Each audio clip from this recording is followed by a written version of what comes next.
Welcome to Loan Watch, our monthly series taking a closer look at the Chelsea youngsters on loan across the globe for the 2025-26 season. This is the December edition, taking a look back at an incredibly busy month, an incredibly congested fixture list for a lot of the youngsters on loan.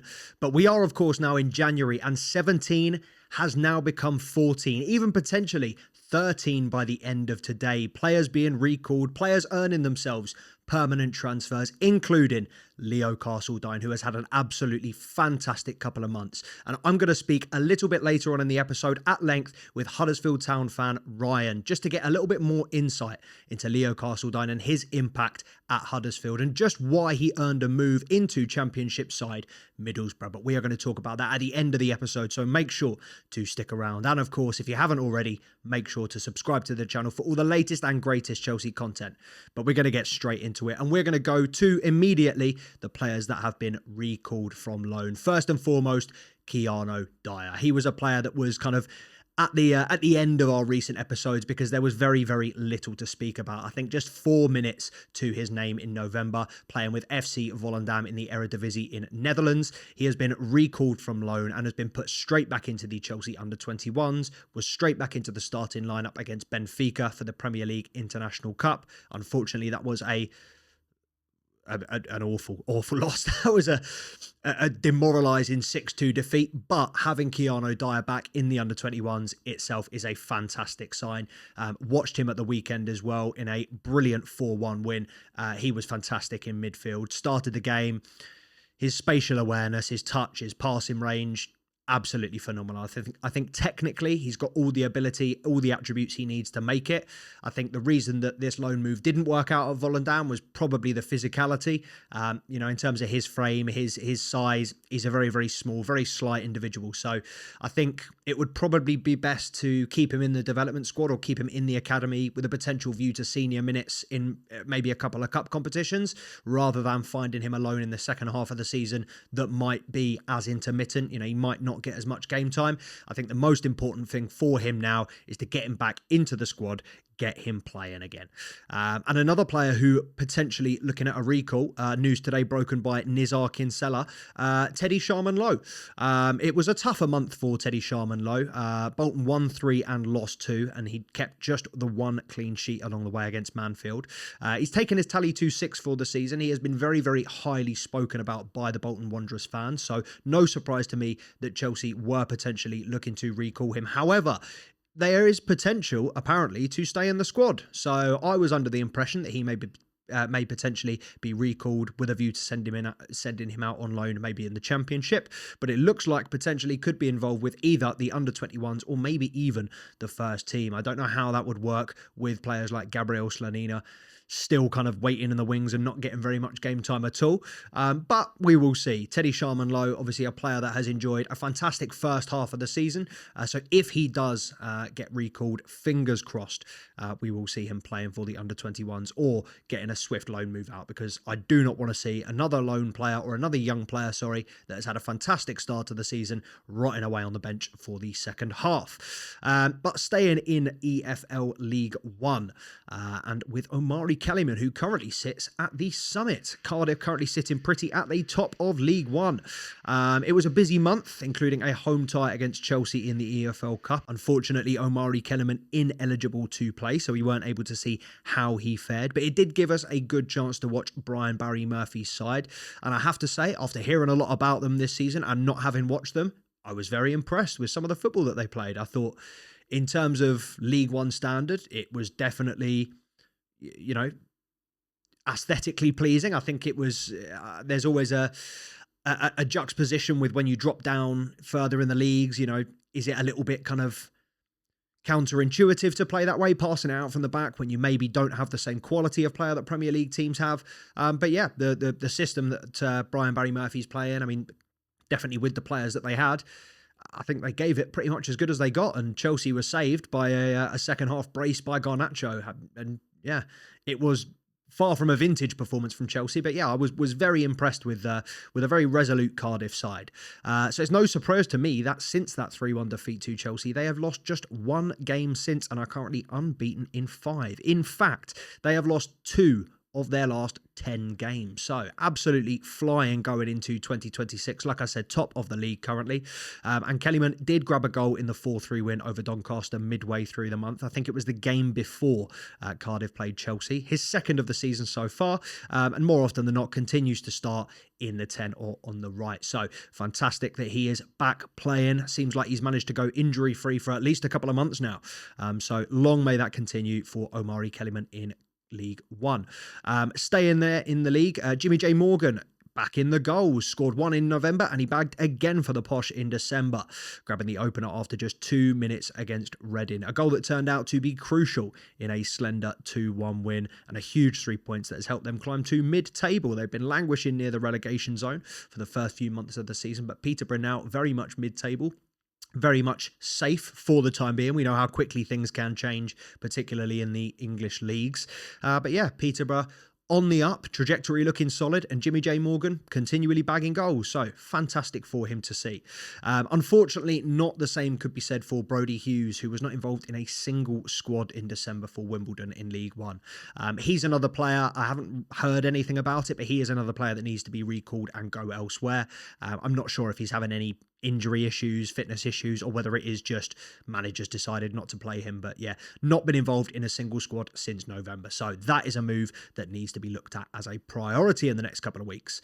Moving into the Championship, another player that could potentially do with a loan move. It's a little bit frustrating that we had to recall him from Strasbourg, because I think that on the face of it would have been a really, really good move, both for the club and for his development. But Ishe Samuels-Smith, playing at Swansea City in the Championship, played just 3 minutes off the bench in a 1-0 away win over Oxford. Ever since the new manager came in November, Ishe Samuels-Smith has struggled for minutes. I think he's a very, very good player, and I would say probably kind of off the back of that Kiano Dyer comment, I'd say in terms of both technical ability and physicality, I think he's probably more suited to play in first team football. And I think he's definitely further along in his development than a lot of these other academy graduates.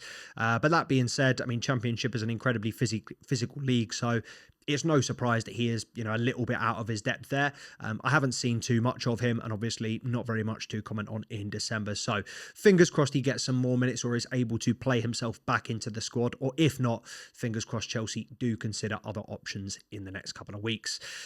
Caleb Wiley, also in the Championship with Watford, still injured, expected to return early January 2026. And Ronnie Stutter in League Two, unfortunately, no minutes for him in December after just a few. I think one appearance off the bench in the Cup against in November for Ronnie Stutter, but no minutes to speak of in December. So another one to keep an eye on there. If he doesn't play in the next couple of weeks, definitely might be worth a conversation to bring him back to Cobham.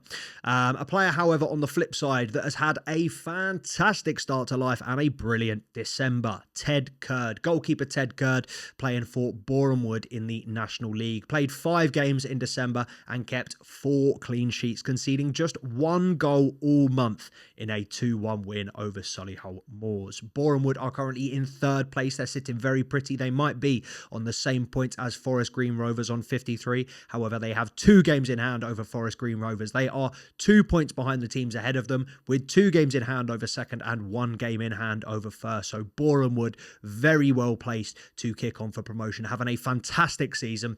And brilliant to see that Ted Curd is contributing to that. Unfortunately, obviously we are in January, so I don't want to talk too much on it. Unfortunately, they did get knocked out of the FA Cup, a very, very, we use the word again, demoralising, very, very demoralising 5-0 defeat at the hands of Tamworth, I want to say. I can't remember who it was, but going strong in the league, obviously out of the FA Cup means that they can turn all of their focus onto a promotion push. So fingers crossed, Boreham Wood in the National League. We're still talking positively about them next month. Moving abroad now and on to Strasbourg in League One. Obviously, Mamadou Sarr has been at the African Cup of Nations with Senegal. Obviously, switched his allegiance from France to the Lions of Teranga and got his first minutes for Senegal, playing 14 minutes off the bench against Benin. Obviously, this is his first tournament as a Senegalese player, so I wasn't expecting him to start. However, it is nice to see that he has been included. Obviously, 14 minutes, not much to speak of, but very, very proud moment for him. Fingers crossed that he can build on that. Senegal still very much in the competition.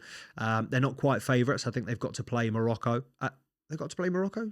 I can't remember. Nigeria, Morocco, maybe? I can't remember. They're in the semi-final and they're playing... Oh, no, it's Egypt. Senegal, Egypt, Nigeria, Morocco. My bad. But that is today. So by the time this video comes out, they might even be in the final. But best of luck to him. And of course, I mean, we'll speak on him in a minute, but of course to Nicolas Jackson as well. Mike Penders, however, ever present in the team. Manager change as well. We should mention, although it has technically happened in January, new manager, so that will feature more in the January edition. But Strasbourg lost just one game in December under Liam Rosenior. Currently now 6 unbeaten with a healthy 6-0 win in Gary O'Neill's first game in charge. Strasbourg currently top of the Conference League group phase as well, winning 2 games in December, including a solid 1-0 win over Aberdeen, in which Mike Penders picked up one of his 2 clean sheets this month, and 16 points from 6 games it pushed them to. 2 wins in December. Kendry Páez featured from the start in the Aberdeen one. He has featured just 3 times in December with that 1 start and then 2 other substitute appearances. And there is a potential talk of a recall in January.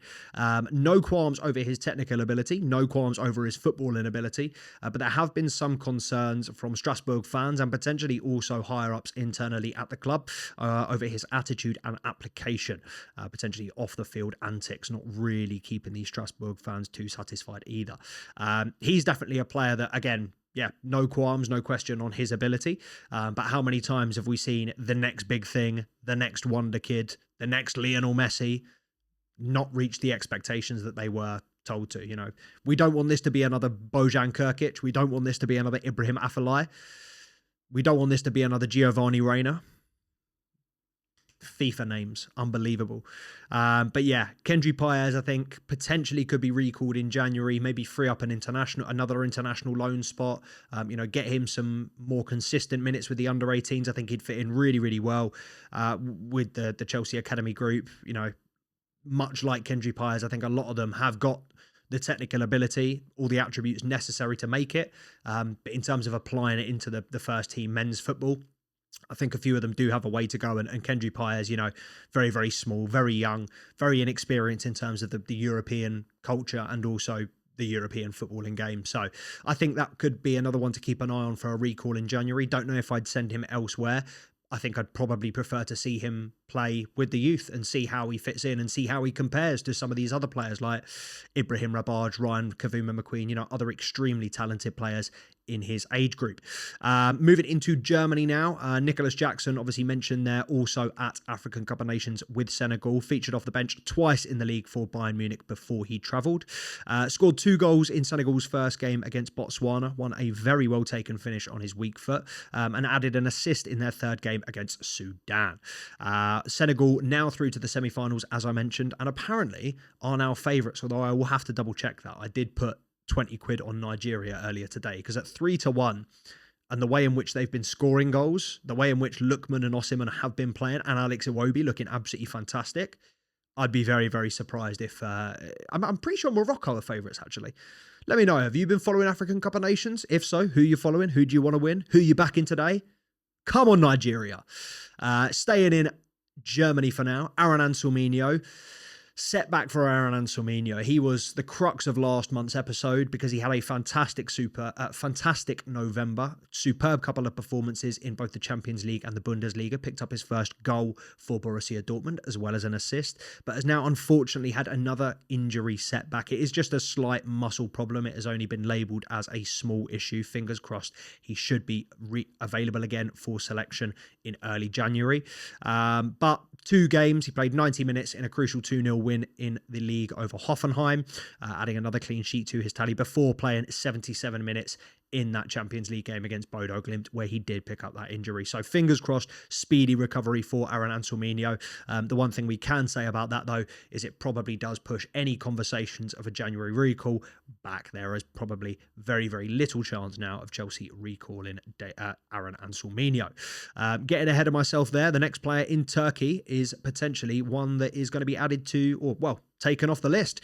David Datro Fofana, one Super League goal for him in December, but it has been now reported today by Fabrizio Romano, none other than, that Chelsea are working on a permanent January exit. Celtic, Royal Antwerp and Derby County, 3 clubs all reportedly interested. Chelsea paid €12 million to Norwegian side Molde in January 2023, and this was a player that was tipped as the next Didier Drogba, but it looks like, if I'm going to be honest, Chelsea are going to be taking a loss on that. I can't see us getting more than 10 million for him, especially not from those 3 clubs that I had mentioned. The one positive of this move, though, is, of course, if it does go through and we do manage to work out a permanent move for him, it frees up an international loan spot for either Raheem Sterling or Axel Disasi. So fingers crossed that goes through, because I wish him nothing but the best in terms of his career, and it's going to help him. No, it's not going to help him at all going from loan move to loan move to loan move. So he needs to find his new home, whether that is in the Championship with Derby, or whether that is in England with Derby or elsewhere. Finishing on Leo Castledine. Going back to League One, bringing it back to where it started. Leo Castledine has been brilliant these last few months. He has been fantastic. I think he got one of the player of the month in September or October. He got the EFL Goal of the Month in December, and also Huddersfield Player of the Month award in December. But it has not just earned him a lot of accolades, it has earned him a permanent transfer, as he has this week secured a move to Championship side Middlesbrough. On the back of this, I spoke to Huddersfield Town fan Ryan to see if I could get a better insight into just why it's clicked so well for Leo Castledine this year. Hi, so Ryan, thank you for joining our stream. How are you? How's 2026 treating you so far? It's been a whirlwind of a start to the year. Yeah, big up. Yeah, I'm doing all right. Thank you. Yeah, it's, well, apart from the football side of things, I suppose it's been all right, but I really appreciate you having me on. And yeah, I'm looking forward to the chat with you today.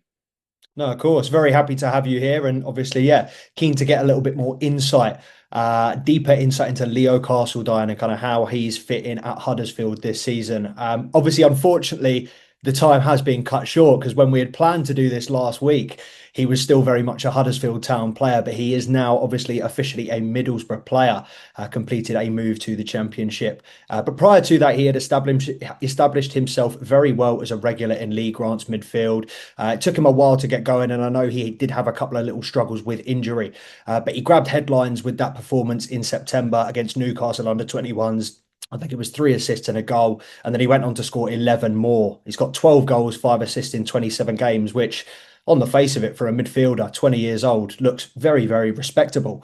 So I just wondered if you could give us a little bit more insight into the type of player he is, how he fit into the Huddersfield side. Yeah. Oh, look, I mean, this guy, just so good, by the way. A joy to watch. A joy to watch. The player that got you off your seat, no doubt about that. But look, for me, I'd describe him as a number 8/10 hybrid attacking midfielder.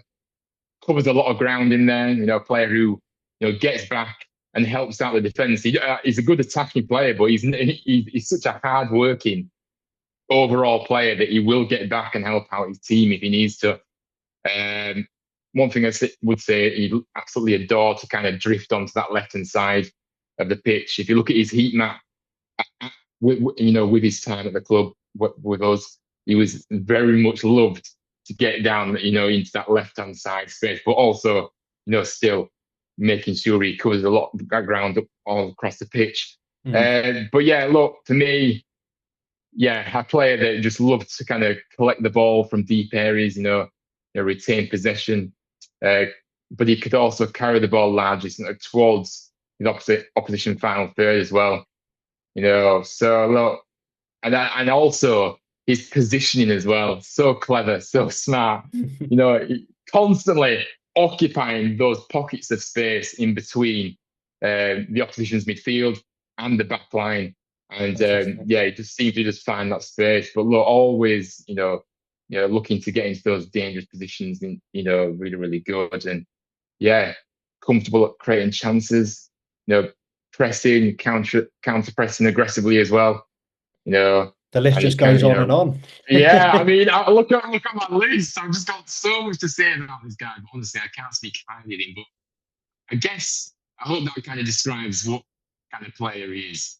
Yeah, I mean, I think he was kind of deployed off both wings more often than not the left side. But at Chelsea Yeah, Academy, I was a big fan of him. He was always kind of a what we'd call a box crasher, that Frank Lampard type player of arriving on the edge of the box, being the right place at the right time. That's how he got a lot of his goals. But also, as you've said, his distribution, his spatial awareness. I think a lot of times I watch the Chelsea Academy and the players are there technically, but in terms of their physicality, when they go on loan to a League One Championship side, it is a completely different game. It might as well be a completely different sport. But Leo Castledine is one of those players that has lungs for days, as you've just kind of alluded to, but also he's got a little bit more of a stature. He's a little bit for a 20-year-old. He's not a small kid, and I think. Yeah, I like him best in the middle when I saw him in the academy. So it's good to hear that he's still plying his trade and doing that, obviously, in League One in a proper first team. And Huddersfield and Chelsea have kind of typically had a good relationship in the past with loan spells as well. I mean, the ones that stick out in my mind, Levi Colwill, Trevor Chalobah. More recently, we've also had Tino Anjorin. And I don't know if you remember Casey Palmer as well. That might be a name that a few people are going, Jesus Christ, I forgot about that. But in yeah. terms of the players that you've had from us, I mean, where would you rank Leo Castledine? I know it's only half a season, but in terms of quality, Yeah. is he up there? Yeah, look, I think for me, I mean, yes, he only stayed with us for the first half of the season, and he did have a slow start as well, as you already kind of said. But I just think for me, just with what he did and what he produced and the excitement he gave me and the enjoyment he gave me as a footballer, because I love attacking play. I love watching attacking players. That's the players that I love to watch. Hmm. For me, I would have to put him at the top of the list. I'm going Really? to be honest, because look, we've had some really close kind of, but with others that you've loaned to us. But no, I just think everything, his technical ability, his skill, his pace, the type of goals he was contributing. Every goal we scored, even if he didn't score, he was involved in some way. Just unbelievable talent, special talent. So yeah, Fantastic. for me, the best. Yeah, I mean, obviously, I didn't watch the majority of the Huddersfield games, but seeing the goals that he scored, there were at least two top bins free kicks. There were some outside of the box screamers. There was kind of every different type of goal that you would want from a central midfielder. I mean, obviously, it kind of did come a little bit out of the blue. We're not. We're no strangers to Chelsea pulling the plug on loan moves and prioritising money over player development. But were you surprised when it kind of came out last week that Chelsea were going to recall him and send him elsewhere on a permanent move? Well, I wasn't really, because like you said, Chelsea do tend to keep all of their younger players as long as they can, and then obviously they end up moving on eventually. But yes, I was surprised from that Chelsea's aspect of that they did recall him.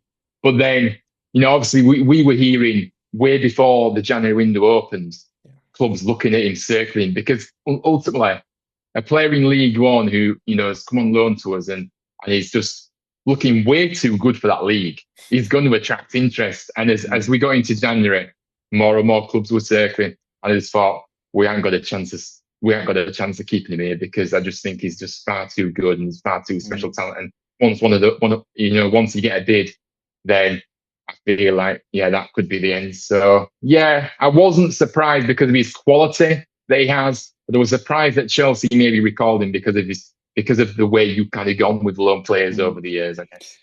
Yeah, I mean, I'll be honest, I'm a bit surprised because I think the way in which he was developing, I don't think you're going to be able to replicate that elsewhere. And B, I think in terms of the price tag, I mean, what was it, 2.5, 3 million? It's for Chelsea, it's peanuts. And you would have thought if he'd have kept going and had a 20 goal season with Huddersfield from midfield, I know we're talking hypotheticals, but with the money in today's market, I would have expected us to get a little bit more for that. But in terms of your squad and the impact that he's going to have now, I mean, is that something that Huddersfield have got to address? Is that a gap that you guys now have to plug? I know I did see something.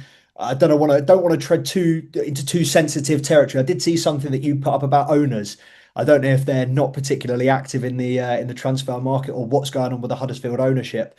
But is that something that needs to be addressed as a priority now for you guys? Yeah, I certainly think we need another midfielder. Obviously, we've got somebody called Will Alves who's on loan from Leicester at the moment, and he's a really exciting attacking midfielder that's just come back from injury because he's been out for it. He's been out for a couple of months with a broken foot. But So he can certainly fill that void a little bit.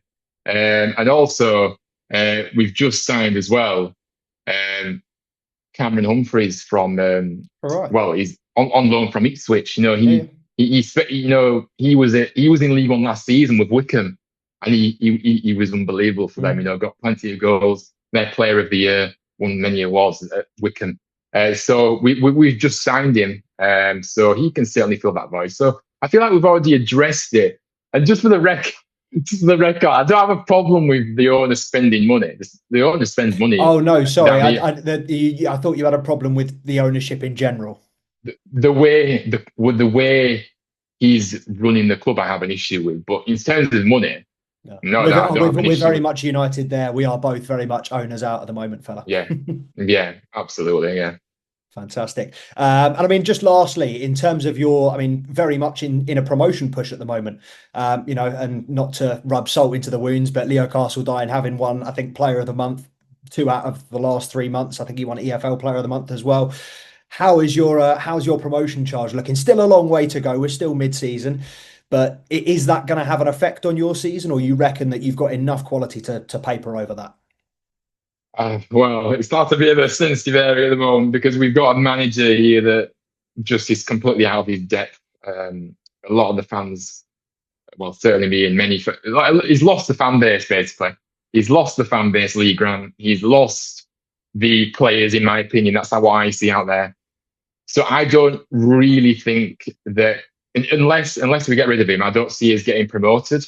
That's just the way I see it. Out of curiosity, why hasn't he? Because he only got appointed in May this year, didn't he? So if you guys are in a promotion push, and I mean, I'm speaking like Chelsea fans aren't the most entitled prats on earth, why aren't you guys happy? Because ultimately, I just think what we're seeing is, yes, we're in 5th at the moment, currently in the playoffs, but that just papers over the cracks of what's actually going on here. Lee Grant's horrible. He doesn't have his style, his style of play, his tactics, his decision-making, in-game management. It's absolutely terrible, let me tell you. And every single week we see the same thing. He doesn't change it. He's not a reactive coach. Right. He just doesn't change anything. He just keeps it the same. So there's a lot of disillusioned fans around there about the fact that I just think they just don't believe in him, and we need experience. He was a manager, he was a guy that came in, had never been a manager before. And we thought that would be a sensible decision to bring him in and get us promoted. It was never going to end well. And unfortunately, this guy has shown how out of depth he truly is. I don't know what it is with clubs these days, picking managers that just are woefully underqualified for the job. It seems like there are just no managers that are well suited for a position, whatever league you look at. We're having issues finding a qualified manager. You're having issues finding a qualified manager. Seems like it's same old for everyone at the moment. Yeah, absolutely. I mean, look, from my perspective, from our club, unfortunately, this owner just wants a yes man. Just wants a yes man in there. Yeah. And by the way, if you speak well in an interview, you'll get a job down here. It doesn't matter if you're woeful at your job. If you speak well, you'll get a job, because that's the only reason this guy got a job, because of that. So look, I don't know, man. I just think we need the experience, and unfortunately, the decision making is absolutely terrible, and that's why I've lost all faith of this ownership.